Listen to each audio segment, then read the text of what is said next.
한 번에 보는 변비 썸머리, 변비 3분 요약해드리겠습니다. 네, 전 인구의 5에서 20%가 변비를 가지고 있는데요.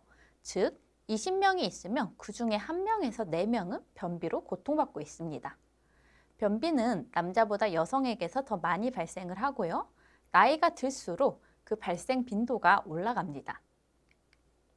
변비를 간단하게 2가지로 나눠보면은 특정 원인이 없는 기능성 변비랑 특정 원인이 있는 2차성 변비로 구별할 수 있는데요. 여기서 말하는 특정 원인은 다른 질환이라던가 약물을 뜻합니다. 기능성 변비 같은 경우에는 대부분의 변비가 여기에 해당하고요.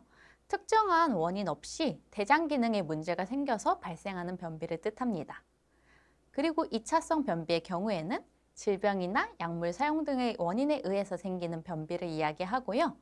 이 변비를 유발하는 약물이랑 질병은 아래와 같이 확인하실 수 있습니다. 네, 그러면 나 매일 화장실에 가지 않는데 그럼 나는 변비일까요? 이렇게 궁금하신 분들이 많이 있을 수 있는데요. 변비는 단순하게 배변 횟수만을 뜻하지 않습니다.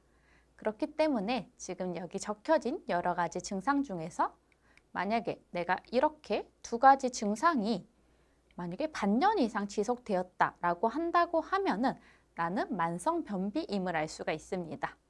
이런 증상으로는 주 3회 미만의 배변 횟수, 그리고 내가 이제 배변을 시도하는 4번 중에 1번 이상이 배변할 때 과도하게 힘을 줘야 하거나 덩어리지거나 딱딱한 변을 보거나 변을 보고 났는데도 뭔가 찝찝한 잔변감이 남아있다던가 아니면 항문 폐쇄감을 느껴지는 경우 또는 일반적인 방법으로 변을 보기 어려운 경우들이 이 경우에 해당합니다.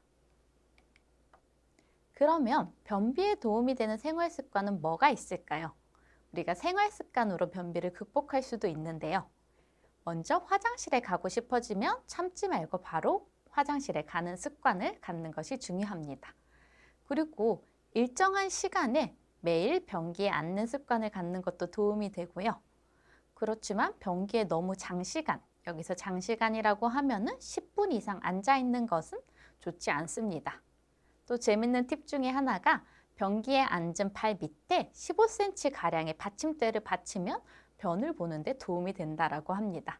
이는 우리 몸의 고관절 굴적을 강화해가지고 변을 보기 쉽게 한다라고 하고요. 받침대가 없는 경우에는 임시 방편으로 뒤꿈치를 드는 방법도 도움이 될 수가 있습니다. 네.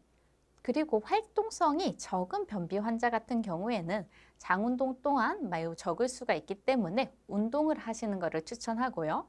운동은 배변뿐 아니라 삶의 질 향상의 건강과 도움이 되기 때문에 모든 분들께 추천드립니다.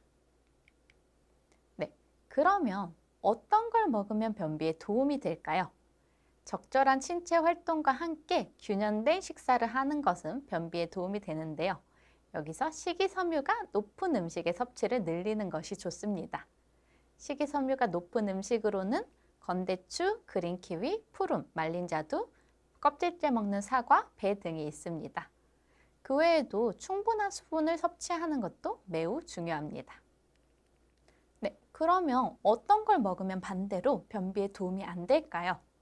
앞에 변비에 도움이 되는 음식들을 얘기를 했는데 이런 좋은 음식들도 과도하게 섭취하면은 배가 아프다거나 붓는 등을 유발할 수가 있으니 뭐든 적당히 드시는 게 좋고요. 감, 바나나, 석류, 포도 등은 오히려 변비가 생기게 할 수 있으므로 피하는 게 좋습니다. 그리고 카페인과 알코올도 변비에는 도움이 되지 않습니다. 다량의 육류 위주의 식사하시는 분들의 경우에는 상대적으로 식이섬유의 섭취가 떨어질 수 있어서 변비가 악화될 수 있는데요. 변비가 심한 환자분들은 육류보다 생선이 추천되기도 합니다. 네, 지금까지 변비에 대해서 간략하게 알아보았습니다. 네, 감사합니다.